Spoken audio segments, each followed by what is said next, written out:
ya le damos la palabra al primer ponente. Pablo, cuando quieras. Hola, buenas tardes. Gracias, Jordi, gracias, Javier, y gracias a todos los oyentes por darme a mí y a la OCDE la oportunidad de presentar los sistemas previsionales complementarios a nivel internacional y cómo está España en este contexto. Voy a compartir mi pantalla. Espero que funcione perfectamente y paso. Entonces, como he dicho, voy a hablar de los sistemas previsionales complementarios. Y primero es importante, y siempre nos gusta aclarar esto en la OCDE, ¿cuáles son los principales mensajes de la OCDE con respecto a las pensiones en general y con respecto a los sistemas de capitalización de previsión complementaria? Primero, la OCDE recomienda siempre tener un sistema que combine ambos, capitalización y reparto. Y la capitalización debe complementar al sistema de reparto. ¿Cuál es el tamaño y cuál es el rol? Es una decisión política de cada país. Y como veremos en estos momentos, pues muchos países tienen distintos componentes. Pero lo importante es que el sistema de capitalización no tiene que sustituir al sistema de reparto, sino que tiene que complementar y reforzar el sistema de reparto. Los dos juntos crean sinergias mayores que cada uno por separado. ¿Cuáles son las principales reformas? No voy a entrar porque solo tengo 15 minutos para hablar, pero en general las principales reformas que han ocurrido en la mayoría de los países. Hola, Monte. Ahora parlem el doctor Cebollada. Dic. Aparte de haber reformado o mejorado la sostenibilidad financiera de los sistemas públicos, ha habido un crecimiento y un fomento bastante importante de los sistemas de capitalización complementarios, con la idea, en el mensaje de la OCDE, de diversificar las fuentes de financiación de la jubilación. También ha habido un reforzamiento del marco regulatorio bajo el cual funcionan los fondos de pensiones que gestionan estos ahorros y siempre con el objetivo que está reflejado en la recomendación de la OCDE para la regulación de los sistemas de pensiones privados, siempre en el mejor interés de sus miembros, que son los ahorradores para la jubilación. Y también ha habido una mejora en el diseño de los sistemas de capitalización, porque no solamente hay que introducir sistemas de capitalización complementando al sistema de reparto, sino que hay que diseñarlo correctamente. Y en esto la OCDE siempre ha tenido la hoja de ruta para el buen diseño de los sistemas de contribución definida.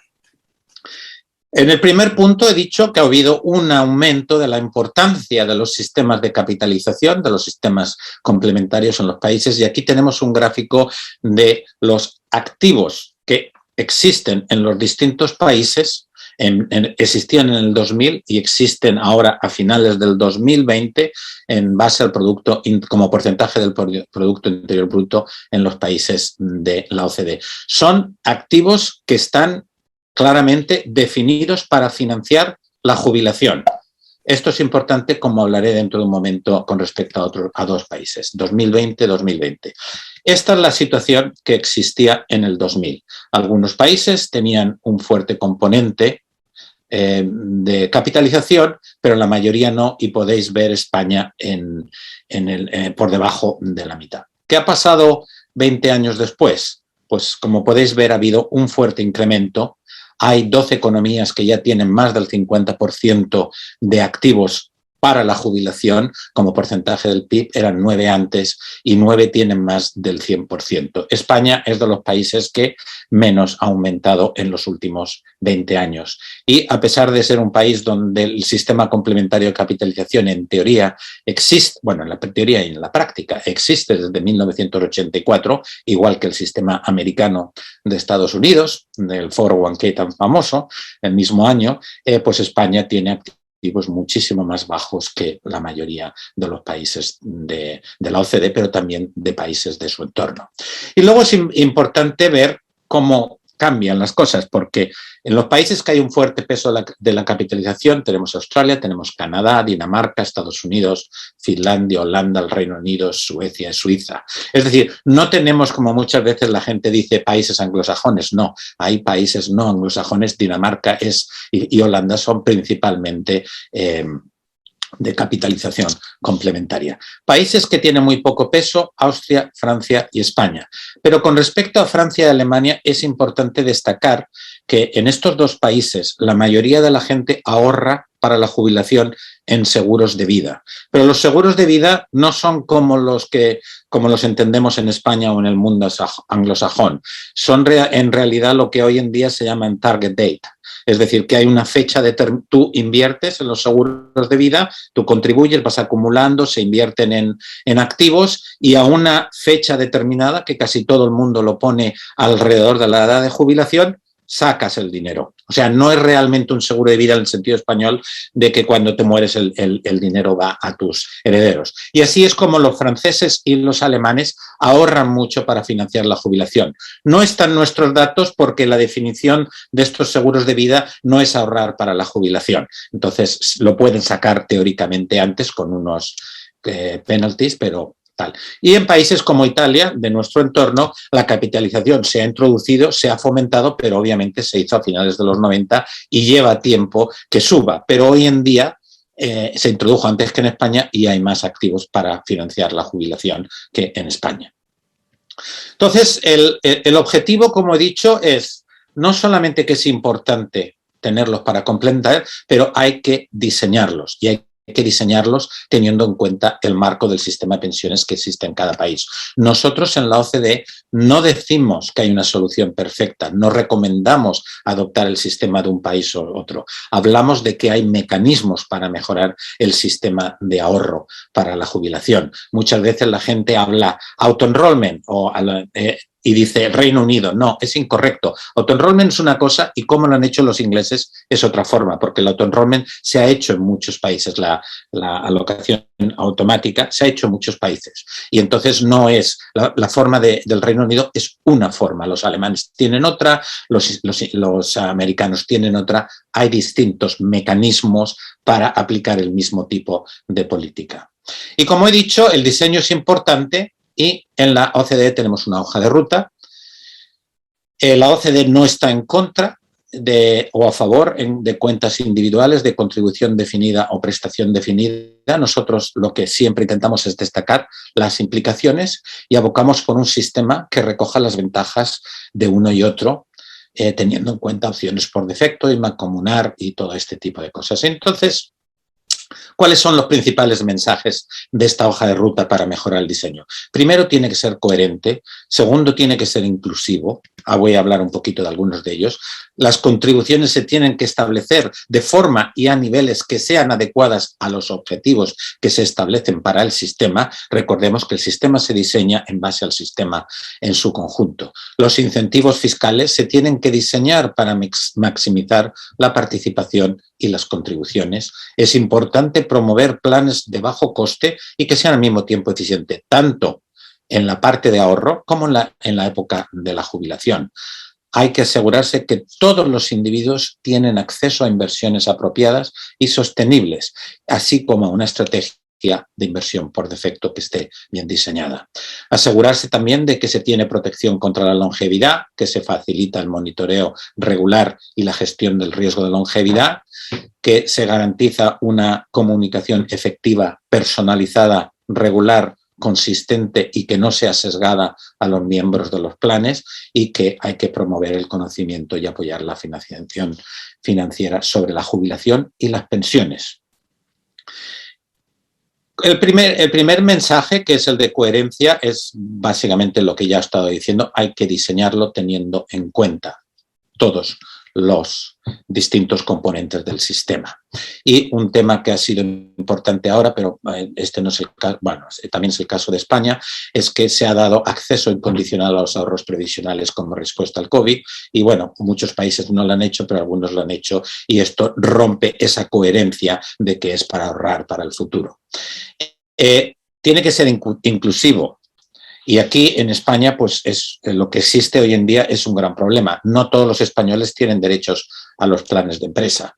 Tienen que cubrir al mayor porcentaje de la población posible y tiene que estar disponible para todos los individuos de la nación. Es decir, y también se tiene que diseñar de tal forma que no discrimine. Todos tienen derecho a un sistema previsional de capitalización. Y tampoco se debe de discriminar en base a aspectos socioeconómicos o aspectos de género o a tipo de contrato o a la forma que uno reciba los salarios.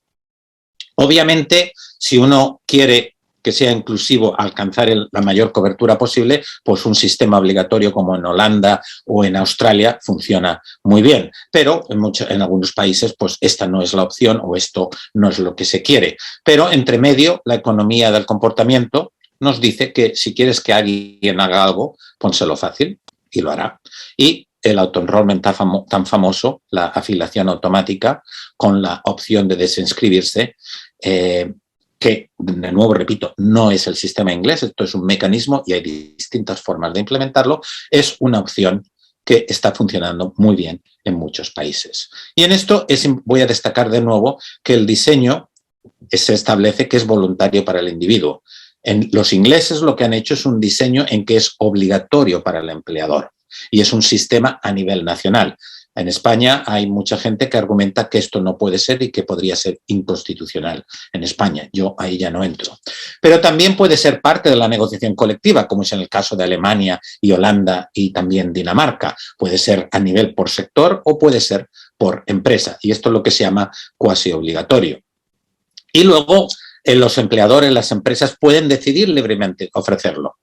Pero si lo ofrecen, tienen que ofrecerlo a todos los trabajadores de la empresa. Esto es, por ejemplo, como lo han hecho los americanos. Entonces, no hay obligatoriedad para la empresa ni hay obligatoriedad para el individuo. Y luego ahora, en muchos países se ha plantado, bueno, las pequeñas y medianas empresas no pueden implementar todos estos tipos de mecanismos porque no tienen los recursos o los conocimientos. Entonces se han creado planes colectivos a través de cámaras de comercios en Estados Unidos o agrupaciones sectoriales. O sea que hay distintas formas de establecer este mecanismo de afiliación automática. Siguiendo con los mensajes del 3 al 6 sobre las inversiones, los sistemas de prestación definida, los fondos se manejan mancomunadamente por expertos y, en teoría, y muchos estudios muestran que también en la práctica, alcanzan potencialmente mejores rendimientos y un mejor análisis de riesgos. Pero el problema es que estos asumen el coste de la empresa. Los sistemas de cuenta individuales, por el otro lado, pues se ajustan al perfil de riesgo de los individuos, se ajustan a los distintos tipos de vida laboral y distintos riesgos. El único problema es que son los individuos los que llevan todos los riesgos y, a pesar de que el ajuste automático a las realidades macroeconómicas, financieras y demográficas existe porque son los individuos los que llevan la mayoría de los riesgos. El mensaje de la OCDE es, bueno, ¿por qué no mantenemos las ventajas de uno y otro y combinamos? Y ahora pues hay un montón de mecanismos que se están desarrollando, como se llaman en inglés, se llama Collective Defined Contributions, contribuciones definidas colectivas. Básicamente la idea es mancomunar los recursos y compartir los riesgos entre individuos y el empleador al mismo tiempo, pero que no sea uno u otro el que asume los riesgos. Simplemente los riesgos de los individuos es que tienen que asumir muchísimas decisiones y a veces no están preparados, no pueden o no quieren. Y en algunos países se ha establecido un regulador, un gestor público, que establece opciones por defecto para que protejan a estos individuos que no pueden o no quieren tomar decisiones y dejan la libertad de elección a quien quiera. Y estos son las opciones por defecto, tanto de contribución como de afiliación, como de hacer un matching por parte del empleador, como de establecer una estrategia de inversión basada en el ciclo de la vida.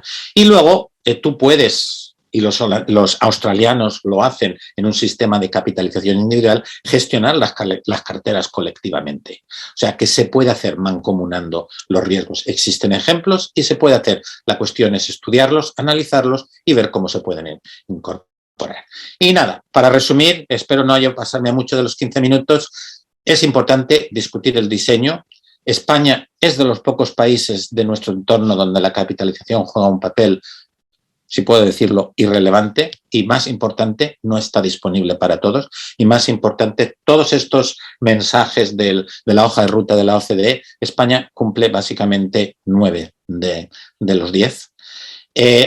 No recomendamos el sistema de un país u otro, sino aprender de los distintos mecanismos que existen para mejorar el sistema previsional. Eso es lo que aprendemos de cómo lo han hecho los distintos países y ahí se puede aprender y es lo que aporta la OCDE, es decir, aprender de cómo lo han hecho distintos países, qué mecanismos funcionan y no funcionan, y el ejemplo de la afiliación automática que he puesto permite ver que se puede establecer, gestionar de distintas formas. Y es importante que exista libertad de elección y mecanismos por defecto para proteger a los individuos, porque todos los individuos tienen que tener derechos y son criterios esenciales del diseño. Y la hoja de ruta, desde el punto de vista de la OCDE, que está acordada con todos los reguladores y supervisores de los países de la OCDE, pues creemos que es una buena forma.